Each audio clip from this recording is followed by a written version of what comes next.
السلام علیکم ورحمۃ اللہ وبرکاتہ نحمدہ ونصلی علی رسولہ الکریم اما بعد 1977 یا 1978 کا قصہ ہے۔ جمعہ کی نماز کے بعد حرم شریف میں حتیم کے سامنے میں بیٹھا ہوا تھا اور ایک بڑے میاں بہت خوبصورت حسین جمیل وہ آئے۔ انہوں نے آ کر کہا بیٹا آپ کو ایک ہدیہ دیتا ہوں۔ میں نے کہا دیجئے۔ تو انہوں نے کہا کہ ہر جمعہ کی نماز کے بعد 7 مرتبہ سورہ اخلاص پڑھ لیا کر بیٹا، اور 7 مرتبہ سورہ فلق پڑھ لیا کر، اور 7 مرتبہ سورہ ناس پڑھ لیا کر۔ تو اگلی جمعہ تک اللہ تعالیٰ ہر برائی سے، ہر بری خبر سے، ایکسیڈنٹ سے، مکروہ سے، بری بیماریوں سے اللہ تعالیٰ تیری حفاظت کرے گا۔ وہ بڑے میاں کہہ کر چلے گئے۔ میں نے اپنا عمل بھی شروع کیا، لیکن میں کسی کو بتاتا نہیں تھا کیونکہ میرے سامنے حدیث نہیں تھی۔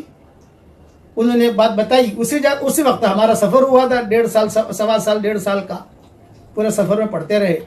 لیکن جب کتابیں دیکھنا شروع کی، کتابیں لکھنا شروع کی، ترجمے کرنے شروع کیے، کتابیں دیکھنے کا موقع ملا تو یہ حدیث ملی۔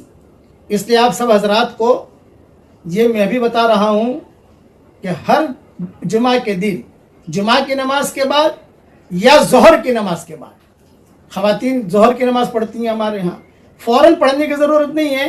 جمعہ کی نماز کے بعد سنتیں پڑھ لی، تسبیحیں پڑھ لی، اطمینان سے فارغ ہو گئے۔ آج کل چونکہ یہ حالات کی وجہ سے کئی جگہوں پر جمعہ ہو بھی نہیں رہے ہیں، ظہر پڑھ رہے ہیں۔ شرط ہے اس میں جمعہ کا ہونا شرط ہے۔ 7 مرتبہ سورہ اخلاص پڑھنے کی عادت ڈالیے، 7 مرتبہ سورہ فلق پڑھنے کی عادت ڈالیے، اور 7 مرتبہ سورہ ناس پڑھنے کی عادت ڈالیے۔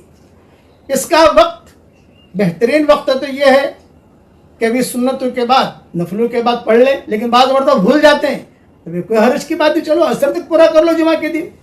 پھر بھی بھول گئے تو بھی کوئی حرج کی بات نہیں ہے، چلو جمعہ کے دن سورج غروب ہونے سے پہلے پڑھ لو۔ تو اس کی عادت ڈال دیجئے، تو اللہ تعالیٰ کی ذات سے امید ہے کہ انشاءاللہ اگلے جمعے تک اللہ تعالیٰ کی حفاظت میں رہیں گے۔ یہ حدیث ابن السنی میں ہے، اور میری کتابوں میں اس کے اور حوالے بھی میں نے لکھ دیے ہیں۔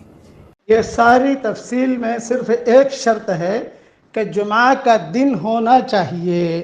اب تو جمعہ کے دن چاہے جمعہ کی نماز پڑھیے یا ظہر کی نماز پڑھیے بس۔ اور اب یہ ویڈیو فوراً آگے بھیج دیجئے، جتنے لوگ انشاءاللہ پڑھیں گے آپ کو بھی ثواب ملے گا، پڑھنے والوں کو بھی ثواب ملے گا انشاءاللہ، اور مسلمانوں کی ہر شر سے حفاظت بھی ہو جائے گی۔